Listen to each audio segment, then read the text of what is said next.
नमस्कार अनि हार्दिक स्वागत छ यहाँहरू सबैजनालाई। आज मैले कक्षा 12 को पाठ 8 मातृत्व कथासँग सम्बन्धित विषयवस्तु लिएर उपस्थित भएको छु। यस कथाकी कथाकार भागीरथी श्रेष्ठको परिचय सँगै यस पाठमा समावेश गरिएका सम्पूर्ण प्रश्नहरूको समाधान पनि लिएर उपस्थित भएको छु। आशा छ यो भिडियो पनि मलाई अन्तिमसम्म हेरेर साथ दिनुहुनेछ। सबैभन्दा पहिले हामी सुरु गर्दैछौँ कथाकार भागीरथी श्रेष्ठको बारेमा केही परिचय। भागीरथी श्रेष्ठ नेपाली आख्यान साहित्यकार हुन्। भागीरथी श्रेष्ठको जन्म विक्रम सम्वत 2005 साल असोज 14 गते गुल्मीको रिडी बजारमा भएको हो। भागीरथी श्रेष्ठ नेपाली आख्यान क्षेत्रमा सुपरिचित प्रतिभा हुन्। उनले स्नातकसम्मको शिक्षा हासिल गरेकी छिन्। उनलाई सामाजिक यथार्थवादी कथाकारको रूपमा चिनिन्छ। विक्रम सम्वत 2023 सालमा रुरुमा प्रकाशित प्रबल इच्छा नामक कथा श्रेष्ठको पहिलो प्रकाशित कृति मानिन्छ। श्रेष्ठको पुस्तकको रूपमा प्रकाशित पहिलो कृति मालती उपन्यास हो। उनका मालती उपन्यास एउटा यस्तो आकाश, कर्मशः, कथा संग्रह, मोहदंश, रंगीन पोखरी, विभ्रम, भूमिगत, रातो गुलाफ जस्ता कथा संग्रहहरू प्रकाशित रहेका छन्। अनि रत्नश्री स्वर्ण पदक पाएकी, सर्वोत्तम कथाकार पुरस्कार पनि पाएकी, मैनाली कथा पुरस्कार 2048 सालमा प्राप्त गरेकी अनि 2055 सालमा प्रतिभा पुरस्कार पनि प्राप्त गरेकी उनले थुप्रै मान सम्मान र पुरस्कार पाइसकेकी छन् र उनी अहिले पनि निरन्तर साहित्य सिर्जनामा सक्रिय छन्। भागीरथी श्रेष्ठ नेपालकी चर्चित लघुकथा लेखक हुन्। एक लेखकको रूपमा उनी जीवनको बारेमा कुरा गर्छिन् र उनले आफ्नो लेखनबाट हाम्रो यथार्थलाई व्यक्त गर्छिन्। उनी प्रतिभाशाली लघुकथा लेखक हुन्। जस्तो अहिले हामीले इन्टरनेटमा खोज्यौँ भने पनि उनी विभिन्न लघुकथा प्रतियोगिताहरूमा निर्णायकको भूमिका खेलेका समाचारहरू मैले भेटेको थिएँ। अनि उनका कथा र पात्रहरू हाम्रै समाजका हुन्। उनका अधिकांश कथाहरू भावनात्मक दृष्टिकोणबाट प्रस्तुत गरिएका छन्। उनका कथाहरूको लोकप्रिय विषय भनेको प्रेम सम्बन्धको प्रभाव हो। जसरी यस कथामा पनि प्रेम सम्बन्धकै प्रभावको कुराहरूलाई विषयवस्तु बनाइएको छ। उनी आफ्ना चुनिएका पात्रहरूको गहिराइमा जान्छन्। उनीहरूलाई आफ्ना कथाहरूमा जीवन्त प्रस्तुत गर्छिन्। महिलाका समस्या पनि उनको मनपर्ने अर्को विषय हो अनि उनले आफ्ना कथाका माध्यमबाट समाजको धारणालाई परिवर्तन गर्ने प्रयास पनि गरेकी छन्। यसभन्दा थप कुराहरू उनकै मुखबाट केही कुराहरू सुनौँ। मेरो जन्म त रिडी बजारमा भएको एउटा सानो पहाडी ठाउँ। मलाई सानैदेखि एउटा गीत गाउन मलाई रहर लाग्थ्यो अनि कथा सुन्न रहर लाग्थ्यो। अनि मैले आफ्नो सुत्ने बेलामा मेरो हजुरआमा, आमा, फुपूहरूलाई, भाउजूलाई कथा भन्नलाई सधैँ मैले गर्थेँ, कर गर्थेँ। उहाँले बनाई राक्षसहरूको कथाहरू सुनाउनुहुन्थ्यो। अनि मलाई अलिकति पढ्ने भइसकेपछि मलाई गीत, म स्कुल लाइफमा पनि गीत गाउँथेँ। अनि मलाई रेडियो नेपालको गीतहरू एकदमै मन पर्थ्यो। पछि अलि ठुलो भएपछि मलाई त्यो स्वस्थानी कथा भन्न लगाउनुहुन्थ्यो बुवा आमाले। स्वस्थानी कथा भन्न लगाउँदाखेरि म सतीदेवीको सन्दर्भमा असाध्य हिक्का छोडेर रुन्थेँ। रुँदाखेरि लाज लाग्थ्यो मलाई। हजुर। अनि त्यसपछि अनि कथापट्टि मलाई एकदमै त्यो जस्तो दन्त्य कथाहरू पढ्दाखेरि शिशिर बसन कथाहरू पढेर रुन्थेँ। अनि त्यो त सानो बजार भएको हुनाले कस्तो थियो भने हरेक एउटा घरको कथाहरू बुझिने, सुनिने, त्यहाँको हरेक मान्छेको चरित्र, उनीहरूले भोगेका जीवनका अब दुःख पीडाहरू पनि सबै थाहा पाउने। अनि त्यहाँ स्वास्नी मान्छे, लोग्ने मान्छे हो, सबैलाई चिनिने त्यहाँ कि। अनि त्यहाँ एउटा भक्तिने टोला छ, एउटा तीर्थस्थल ठाउँ हो त्यो। गाउँबाट त्यहाँ स्वास्नी मान्छेहरू जो विधवाहरू भयो, जो घरबाट सासु ससुराबाट अभिलेट भएकाहरू, सौता बिहोरेकाहरू वृद्ध अवस्थामा तीर्थवास गर्न त्यहाँ आउँथे पनि मलाई छुन्थ्यो होइन। मैले त्यहाँको वृद्धहरूको अवस्था देख्दाखेरि मलाई एकदमै पिर लाग्थ्यो सानैदेखि। उनीहरूलाई एकदम माया गर्थेँ। दोकानको सामान चोरेर पनि तिनीहरूलाई मैले लगिदिन्थेँ, त्यस्तो दुखी गरिबहरूलाई। अनि त्यसो हुँदाखेरि अनि मलाई त्यो कथाप्रति मलाई एकदमै सानैदेखि नै मलाई रुचि थियो। अनि 10 कक्षामा पुगिसकेपछि त्यहाँ एउटा गद्य सङ्ग्रह पढ्नु पर्थ्यो। त्यसमा थुप्रै कथाकारहरूको बिचमा एउटा देवकुमारी थापाको नाम थियो। मैले त्यो नाम देख्दाखेरि एउटा फुलको थुङ्गा जस्तो मलाई लाग्ने कि मलाई वातावरण, त्यहाँको परिवेशले, त्यहाँको घटनाहरूले अहिले पनि मलाई तान्छ। मैले धेरै कथा लेखेको छु माइती देशको।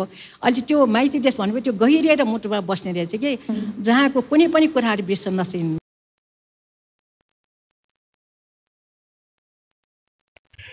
अब हामी शब्द भण्डारको कुराकानी गर्दैछौँ। एकमा दिइएको छ सर्वस्व, जसको अर्थ सारा सम्पत्ति, अनि ग्लानी, पछुतो, संकीर्ण, संकुचित, अप्रत्याशित, आकस्मिक, नैराश्य, निराश, मृगतृष्णाको जलभ्रम। अनि प्रश्न नम्बर 2 मा दिइएका अर्थ दिने शब्द पाठबाट खोज्नुहोस् भनेर दिइएको छ 5 वटा, जसमध्ये धाक र तडक भडकले पूर्णको रोबिलो, गतिहीनको शान्त, जितको आनन्द, विजय उल्लास, रातो र नीलो मिसिएको वा भण्टा रङको, बैजनी, पग्लेको चट्टान, जमिनभित्रको अग्नि क्रियाशील भई राको सहित धुवाँ, तातो खरानी, पग्लेका धातु आदि ओकल्ने स्थल चाहिँ ज्वालामुखी। प्रश्न नम्बर 3 मा पाठबाट 5 वटा अनुकरणात्मक शब्द टिप्नुहोस् र तिनलाई वाक्यमा प्रयोग गर्नुहोस् भनिएको छ। अनुकरणात्मक भनेको कुनै आवाज वा बोलीको नक्कल बुझाउने शब्दहरू हुन्, जस्तो घन्टी टिनिन्न बज्छ, चरा भुर्र उठ्छ, खलखली पसिना आए, तप तप पानी चुइयो भन्ने खालको शब्दहरू चाहिँ अनुकरणात्मक शब्दहरू हुन्। मैले यहाँ खोजेको अनुकरणात्मक शब्द चाहिँ पट्ट, भलभल, ढकमक्क, झल्यास्स, ढ्याङ ढ्याङ जस्ता शब्दहरू छन्। पट्ट, चिसोले पैताला पट्ट फुट्यो, झल भलभल, पानी भलभल उमालेर पिउनुपर्छ, ढकमक्क फुल ढकमक्क फुल्छ, झल्यास्स मराती झल्यास्स बिउजी, ढ्याङ ढ्याङ हावाले ढोका ढ्याङ ढ्याङ पारेको थियो। त्यसैगरी प्रश्न नम्बर 4 मा दिएका टुक्काको प्रयोग गरी एक अनुच्छेद लेख्नुहोस् भनिएको छ। कम्बर कस्नु, मन फुकाउनु, नाक राख्नु, डाँडो काट्नु, नाक काट्नु, देश पस्नु, कुरा काट्नु आदि। मनिषा दिदी विपन्न भए पनि आफ्नी छोरीलाई उच्च शिक्षा दिलाउन कम्मर कसेर लागेकी थिइन्। एउटा भएको सानो घर पनि धितो राखी ऋण निकालेर छोरीको पढाइमा मन फुकाएर खर्च गरेकी थिइन्। छोरीले पनि राम्रोसँग पढेर परिवारको नाक राख्ने कुरामा उनी विश्वस्त थिइन्। जिन्दगी मनिषा दिदीले सोचे जस्तो भएन। एक दिन पढ्न कलेज गएकी उनकी छोरी एउटा केटोसँग डाँडो काटिछ। मनिषा दिदीका सपना भताभुङ्ग भए, उनको नाक काटियो। अब त्यो ठाउँमा बस्न मन लागेन। भोलिपल्ट उनी पनि जीविका निर्वाहका लागि देश पसिन्। गाउँलेहरू सबैले मनिषा दिदीको कुरा काट्न थाले। यसैगरी अर्को अभ्यास बोध र अभिव्यक्ति अन्तर्गत रहेका अभ्यासहरू। मातृत्व कथा पढी यसका आदि, मध्य र अन्त्यका मुख्य मुख्य घटना भन्नुहोस् भनिएको छ। मैले नडाटी भन्दा मैले यसमा धेरै मिहिनेत चाहिँ गरिनँ। यसको अर्को अभ्यासमा चाहिँ मुदाहरू दिएर क्रम मिलाएर लेख्न लगाइएको छ। ती मुदाहरूलाई नै आदि, मध्य र अन्त्यमा मैले यसरी समावेश गरेको छु। आदि, एउटा शनिबार सदा चाहिँ ममताले झ्यालमा बसेर सुबोधको प्रतीक्षा गर्नु। छोराले सुबोध दिनदिनै आएको नरुचाएपछि ममताले सुबोधले सबैलाई माया गर्ने गरेको बताउनु। हवाईजहाज दुर्घटनाबाट पति गुमाएकी ममताले आफ्ना 2 छोराछोरीका साथ एकल जीवन बिताउनु। मध्य, पतिको साथी सुबोधले ममतालाई सान्त्वना दिनु। सुबोध र ममताले एकअर्कालाई मन पराउन थाल्नु। सुरुका दिनमा ममता र सुबोध दुवै एकअर्काको इच्छा अनुरूप चल्नु। ममतालाई आफ्नी बनाएर सुबोधले छोराछोरीलाई गाली गर्ने र हप्काउने गर्नु। सुबोधले छोराछोरीप्रति गर्ने व्यवहारका कारण ममता आहत बन्नु। र अन्त्य, ममतालाई मातृत्व बोधले सताउनु। सुबोधसँग रहँदा सुन्दर र सुखी परिवार नहुने सोचेर सुबोधलाई परित्याग गर्नु। प्रश्न 2 प्रश्न दिइएको छ, छोटो उत्तर लेख्ने। ममता झ्यालमा बसेर कसको प्रतीक्षा गर्दै थिइन् भनिएको छ। ममता झ्यालमा बसेर सुबोधको प्रतीक्षा गर्दै थिइन्। ममता र सुबोध नजिकिनुको कारण के हो भनिएको छ। उनीहरूको प्रेम सम्बन्धका कारण ममता र सुबोध नजिकिएका हुन्। ममताको कुन बानी सुबोधलाई मन परेको थिएन भनिएको छ। ममताको सेतो पहेँलो साडी लगाउने बानी सुबोधलाई मन परेको थिएन। अनि सुबोधको कुन बानी ममतालाई मन परेको थिएन भनेको छ। त्यो चाहिँ सुबोधको चुरोट पिउने बानी ममतालाई मन परेको थिएन। त्यसैगरी जुन अघि मैले भने आदि, मध्य र अन्त्यमा लेखेको कुराहरू चाहिँ यहीको मुदाहरूबाट मैले लेखेको। यहाँ 10 वटा मुदाहरू दिए मध्ये यहाँ यिनीहरूको क्रम मैले मिलाएर राखेको छु। कथामा सुरुदेखि अन्त्यसम्म भएको घटनाक्रमहरूमध्ये यहाँ यिनै घटनाहरूलाई मिलाएर लेख्न दिइएको छ, जुन हामी यसरी बुझ्न सक्छौँ। अनि त्यसैगरी प्रश्न नम्बर 4 मा चाहिँ अनुच्छेद दिएर त्यसको भाव बुझेर यसको प्रश्न उत्तरहरू लेख्ने खालको प्रश्न छ। ममता किन जीवनसाथीको खोजीमा थिइन् भनिएको छ। ममताका लोग्नेको अकालमै हवाईजहाज दुर्घटनामा परि असामयिक निधन भएको थियो अनि उनलाई अत्यन्त शून्यता र रिक्तता महसुस भयो र उनलाई सँगै घर सुरुङ जस्तै लाग्थ्यो। जिन्दगीमा धेरै कुरा हराए जस्तै लाग्थ्यो। आफू र छोराछोरीलाई साह्रै असुरक्षित महसुस भयो। त्यसैले मिठो साथ अनि आफू र आफ्ना छोराछोरीको सुरक्षाका लागि उनी जीवनसाथीको खोजीमा थिइन्। ममताले कस्तो प्रेम चाहेकी थिइन् भनेर सोधिएको छ अर्को प्रश्न। ममताले पतिको मृत्यु भएपछि एक्लै भएकी उनले सुरक्षा चाहन्थिन्, सहाराको टेक्ने हाँगा चाहन्थिन्, मायाको निर्मल आकाश चाहन्थिन् र खासमा उनले शारीरिक भन्दा मानसिक तथा आत्मीय प्रेम चाहेकी थिइन्। प्रश्न नम्बर 5 मा पनि अनुच्छेद पढेर उत्तर लेख्ने दिइएको छ। ममताको मन किन हलुङ्गो भयो भन्ने प्रश्न छ। पहिलो, सुबोधसँगको सम्बन्धको कारण ममता आजित भइसकेकी थिइन्। आफ्ना सन्तानप्रति सुबोधले गर्ने व्यवहारका कारण उनी सुबोधसँगको सम्बन्ध अन्त्य गर्न चाहन्थिन्। मनमा कुम्सिएर रहेका सम्बन्धलाई निरन्तरता दिन नसक्ने यस्ता सबै कुरा सुबोधसँग बताएपछि सम्बन्ध त्याग्ने कुरा बताएपछि ममताको मन चाहिँ हलुङ्गो भयो। ममता र सुबोधका बीच मनमुटाव हुनुको कारण के हो भनिएको छ। पतिको मृत्युपछि एक्लै भएकी ममता सुरुमा सुबोधको आत्मीयता देखेर पग्लिएकी थिइन्, तर उनका सन्तानप्रति सुबोधको जस्तो व्यवहार उनले अपेक्षा गरेकी थिइन् त्यो पाइनन्।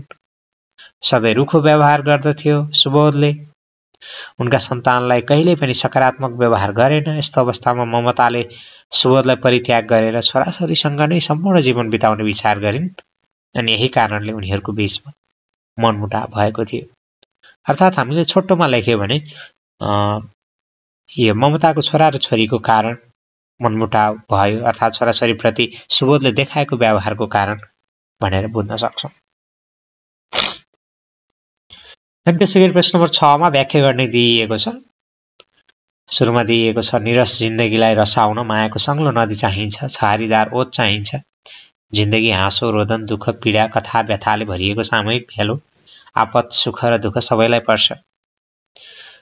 यसरी यहाँ चाहिँ कसैको साथको महत्त्वलाई लेखिएको छ। प्रस्तुत कथांश मातृत्व कथाबाट साभार गरिएको। यसका कथाकार भागीरथी श्रेष्ठ हुन्।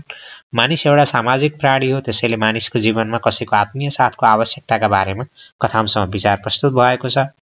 यस कथाकी मुख्य पात्र ममता हवाईजहाज दुर्घटनाबाट आफ्ना पतिलाई असामयिक रूपमा गुमाउनु परेपछि आफ्ना 2 छोराछोरीका साथ एकल जीवन बिताउन बाध्य बनेकी थिइन्। आफूलाई बेसहारा, शून्यता र रिक्तता अनुभव गरेकी थिइन्। लोग्नेको अभावले सिँगै घर सुरुङ जस्तै लाग्थ्यो। जिन्दगीमा धेरै कुरा हराए जस्तै भएका थिए। यसरी उनले आफू र छोराछोरीलाई साह्रै असुरक्षित अवस्थामा पाइन्। उनको जीवन अत्यन्त निरस भएको थियो। यस्तो अवस्थामा उनी सुरक्षा चाहन्थिन्। उनी शारीरिक भन्दा मानसिक माया चाहन्थिन्। पतिको मायाको अभावले विक्षिप्त उनको मनले यस्तै माया खोज्यो र उनी सुबोधको नजिक भइन्। सधैँ व्यथा र पीडाले मुर्झाएको उनको अनुहार सुबोधको समीपताले केही रसिलो भएको थियो। जिन्दगी हाँसो, रोदन, दुःख, पीडा, कथा, व्यथाले भरिएको सामूहिक भेल नै हो। मान्छेलाई हरेक क्षण अरूको मिठो साथ चाहिन्छ। आपत, सुख र दुःखमा सबैलाई अरूको साथ आवश्यकता पर्छ। हाम्रो मनले सधैँ कसैको मिठो साथको अपेक्षा गरेको हुन्छ। यस्तो अवस्थामा हाम्रो रीतिरिवाजले आत्मीयताको अपेक्षा राख्नुलाई सहज रूपमा नलिए पनि यो अपरिहार्य रहेको कुरालाई कथामा जोड दिइएको छ। ख, मेरा छोराछोरी मेरा लागि चन्द्र र सूर्य हुन् भनेर दिइएको छ। दिएको कथांश मातृत्व कथाबाट साभार गरिएको। यसका कथाकार भागीरथी श्रेष्ठ हुन्। उनी सामाजिक मनोवैज्ञानिक कथाकारका रूपमा चिनिन्छन्। प्रस्तुत कथांशमा जननी स्वर्गभन्दा पनि महान हुन्छन् भन्ने विचार प्रस्तुत भएको छ। असामयिक रूपमा पतिको मृत्युपछि निराश बनेकी ममता सुबोधसँग सम्बन्धमा परिन्। आफ्नो र सन्तानको सुरक्षाको लागि मानसिक सामिप्यताको अपेक्षासहित सुबोधसँग सम्बन्धमा रहेकी थिइन्, तर उनका सन्तानप्रति सुबोधसँग जस्तो व्यवहार उनले अपेक्षा गरेकी थिइन् त्यो पाइनन्। उनका सन्तानलाई सुबोधले कहिल्यै सकारात्मक व्यवहार गरेन। ममतालाई आफ्नी बनाएर सुबोधले छोराछोरीलाई गाली गर्ने र हप्काउने गर्न थाल्यो। सुबोधले छोराछोरीप्रति गर्ने व्यवहारको कारण ममता आहत बनिन्। उनलाई मातृत्वबोधले सताउन थाल्यो। यही कारणले उनीहरूको बीच मनमुटाव भयो। सुबोधसँग रहँदा सुन्दर र सुखी परिवार नहुने सोचेर सुबोधलाई परित्याग गरिन्। यस्तो अवस्थामा ममताले सुबोधलाई परित्याग गरेर छोराछोरीसँग नै सम्पूर्ण जीवन बिताउने विचार गरिन्। सन्तानलाई नै जीवनको सम्पूर्ण आधार मानिन्। सुबोधसँगको सम्बन्धलाई परित्याग गरिसकेपछि उनको मन हलुङ्गो भयो।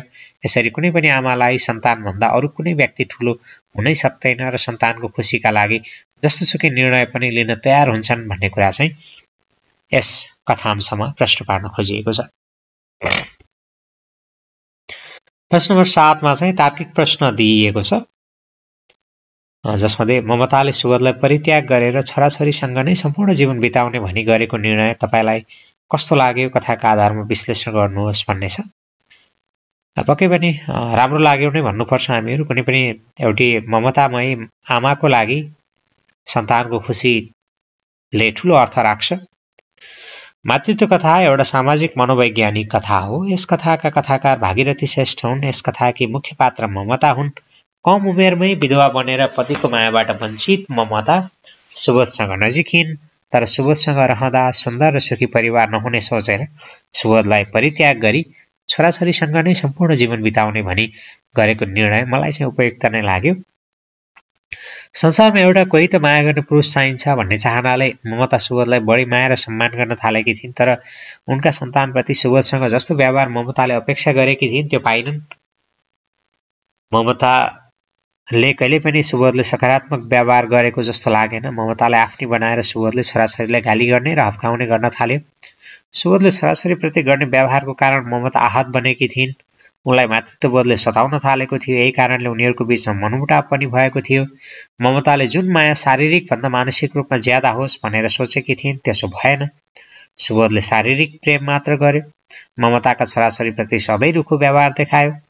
एउटा मानवताको नाता पनि उसमा देखिएन। एउटी एकल महिलाको शरीरसँग मात्र खेल्न खोज्यो। उसमा दया, माया र करुणा केही देखिएन। यस्तो अवस्थामा सुबोधसँग सम्बन्ध राखिरहनु झन् पीडादायक हुन सक्थ्यो।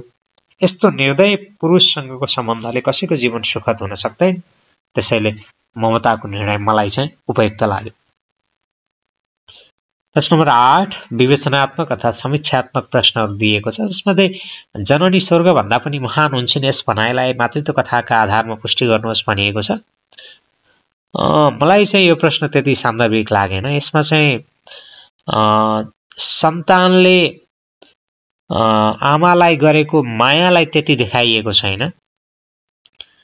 बरु यस पाठमा चाहिँ एउटी आमाले आफ्नो सन्तानलाई गर्ने व्यवहार देखाइएको छ।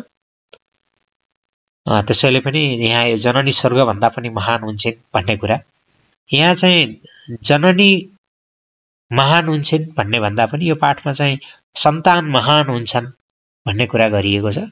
त्यसैले कदाकता प्रश्न फरक तरिकाले दिइएको हो कि जस्तो पनि लागेको थियो। जे होस्, हामीले केही कुरा त लेख्नै पर्छ। मातृत्व कथा एउटा समाज मनोवैज्ञानिक कथा हो। यस कथाका कथाकार भागीरथी श्रेष्ठ हुन्। उनी जीवनको बारेमा कुरा गर्छिन् र उनले आफ्नो लेखनबाट हाम्रो समाजको यथार्थलाई व्यक्त गर्छिन्। उनका अधिकांश कथाहरू भावनात्मक दृष्टिकोणबाट प्रस्तुत गरिएका छन्। मातृत्व कथा एउटी आमाका लागि सन्तानभन्दा ठुलो कोही हुनै सक्दैन भन्ने मातृत्व बोध गरी लेखिएको कथा हो। यस कथाकी मुख्य पात्र ममता हवाईजहाज दुर्घटनाबाट आफ्ना पतिलाई असामयिक रूपमा गुमाउनु परेपछि आफ्ना 2 छोराछोरीका साथ एकल जीवन बिताउन बाध्य बनेकी थिइन्। आफूलाई बेसहारा, शून्यता र रिक्तता अनुभव गरेकी थिइन्। लोग्नेको अभावले जिन्दगीमा धेरै कुरा हराए जस्तै भएका थिए। यसरी उनले आफू र छोराछोरीलाई साह्रै असुरक्षित अवस्थामा पाइन्। उनको जीवन अत्यन्त नीरस भएको थियो। यस्तो अवस्थामा उनी सुरक्षा चाहन्थिन्। उनी शारीरिक भन्दा मानसिक माया चाहन्थिन्। पतिको मायाको अभावले विक्षिप्त उनको मनले यस्तै माया खोज्यो र उनी सुबोधको नजिक भइन्। सधैँ व्यथा र पीडाले मुर्झाएको उनको अनुहार सुबोधको सामिप्यताले केही रसिलो भएको थियो। आफ्नो र सन्तानको सुरक्षाको लागि मानसिक सामिप्यताको अपेक्षासहित सुबोधसँग सम्बन्धमा रहेकी थिइन्। सुबोधसँग सम्बन्ध राख्नु आफ्नै मात्र स्वार्थ नभई छोराछोरीको स्वार्थ पनि गाँसिएको थियो। तर उनका सन्तानप्रति सुबोधसँग जस्तो व्यवहार उनले अपेक्षा गरेकी थिइन् त्यो कहिल्यै पाइनन्। ममतालाई आफ्नी बनाएर सुबोधले छोराछोरीलाई गाली गर्ने र हप्काउने मात्र गर्न थाल्यो। अनि सुबोधले छोराछोरीप्रति गर्ने व्यवहारको कारण ममता आहत बनिन्। अनि उनका लागि छोराछोरी चाहिँ चन्द्र र सूर्य जस्तै थिए। उनलाई मातृत्व बोधले सताउन थाल्यो। सुबोध उनको जीवन रुखमा जोडिएको मसिनो हाँगा र छोराछोरी उनको जीवन रुखमा जरा, हाँगा बेगा, फल सबै लाग्थ्यो उनलाई। सुबोध कि सन्तान भन्ने द्वन्द्वमा सन्तान पक्ष नै दृढ साबित भए। त्यसैले सुबोधसँग रहँदा सुन्दर र सुखी परिवार नहुने सोचेर सुबोधलाई परित्याग गरिन् र छोराछोरीसँग नै सम्पूर्ण जीवन बिताउने विचार गरिन्। सुबोधसँगको सम्बन्धलाई परित्याग गरिसकेपछि उनको मन हलुङ्ग भयो। धेरै समयदेखि पाकेको पिलो घाउ फुटेर सन्चो भयो जस्तो लाग्यो। घाँटीमा वर्षौं झुन्डिएको ढुङ्गा खसेर हलुङ्गो भए जस्तो लाग्यो। उनका मुटुको स्पन्दन शान्त भयो र विजयोल्लासको वातावरण चारैतर्फ फैलियो।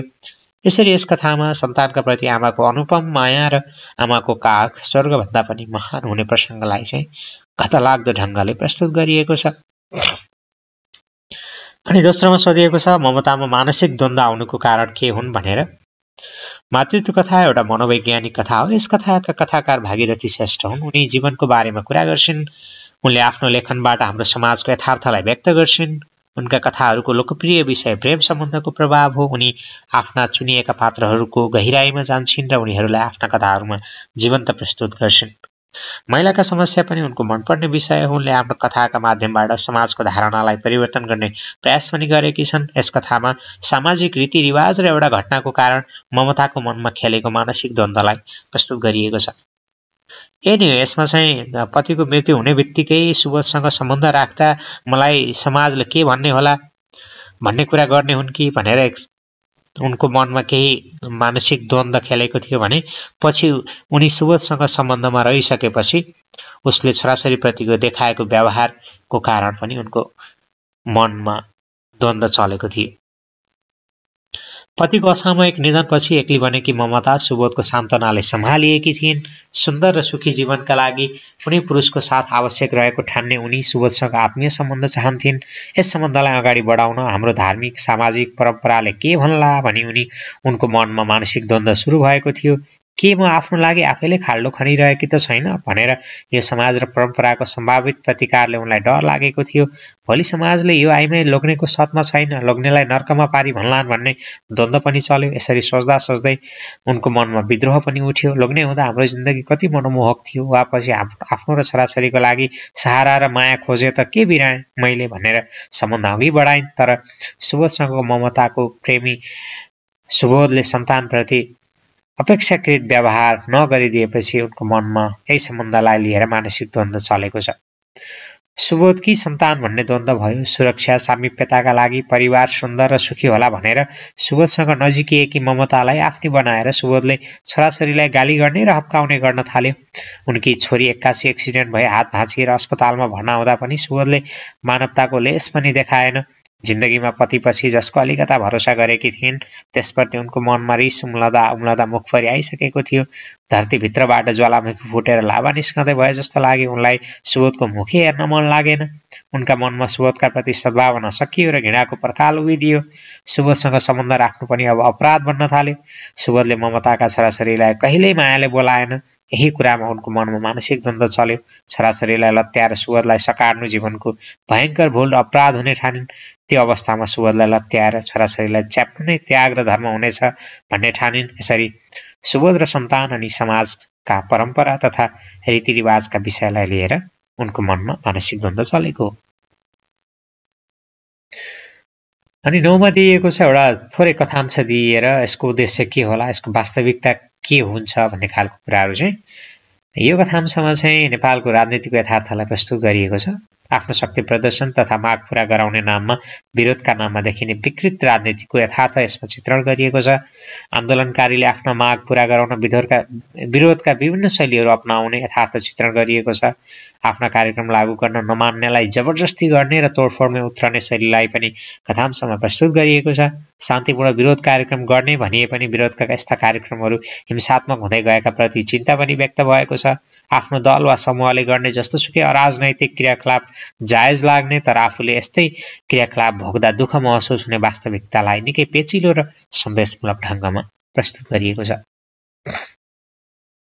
प्रश्न 10 केही छैन, एउटा अनुच्छेद दिइएको छ अनि 4वटा प्रश्नहरू सोधेको छ।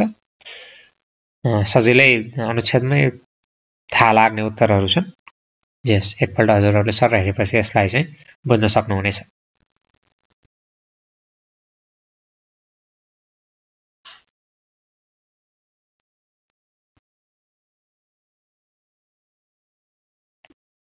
प्रश्न नम्बर 11 एउटा प्रतिवेदन लेख्नु भनिएको छ। कुनै आफू सहभागी भएको कुनै शैक्षिक भ्रमणको बारेमा प्रतिवेदन भन्नाले कुनै पनि विषय वा घटनाको विस्तृत अध्ययन गरी तयार पारिने विवरण हो। प्रतिवेदन जुनसुकै उल्लेखनीय घटनामा पनि हुन सक्छ अनि यसलाई चाहिँ विभिन्न गोष्ठी सभामा चाहिँ प्रस्तुत गरिन्छ। सभा समारोह, भ्रमण, जात्रा, मेला, पर्व, शैक्षिक गतिविधि, वनभोज, दुर्घटना, अनुसन्धानात्मक कार्य, नवीन वैज्ञानिक खोजी आदि प्रतिवेदनका विषय बन्न सक्छन्। व्यावहारिक रूपमा त अलि लामो लेखिन्छ, तर हामी जस्तो कक्षा 11-12मा पढ्ने विद्यार्थीहरूले लेख्ने प्रतिवेदन चाहिँ 100 देखि 150 शब्दसम्मको हुने गर्छ। अनि प्रतिवेदन 1 अनुच्छेददेखि 3 अनुच्छेदसम्म हुन्छ अनि विषयको घटनाक्रम मिलाएर लेख्नुपर्छ। प्रतिवेदनको अन्तिममा बायाँपट्टि मिति र दायाँपट्टि प्रतिवेदकको नाम र थर खुलाएर लेखिन्छ। मैले हाल्नु पनि र तिलौराकोट भ्रमणको प्रतिवेदन चाहिँ तयार पारेको छु। त्यति अप्ठ्यारो छैन यो। प्रतिवेदन भनेर दिइए पनि जस्तो दैनिकी बुझिराखेको लेखिराखेको मान्छेलाई चाहिँ घुम्न जाँदा हामीले जे देखेको हुन्छौँ, जसरी गएको हुन्छौँ, जे सिकेको हुन्छौँ, त्यो कुराहरूलाई चाहिँ मिलाएर लेख्नुपर्ने हुन्छ।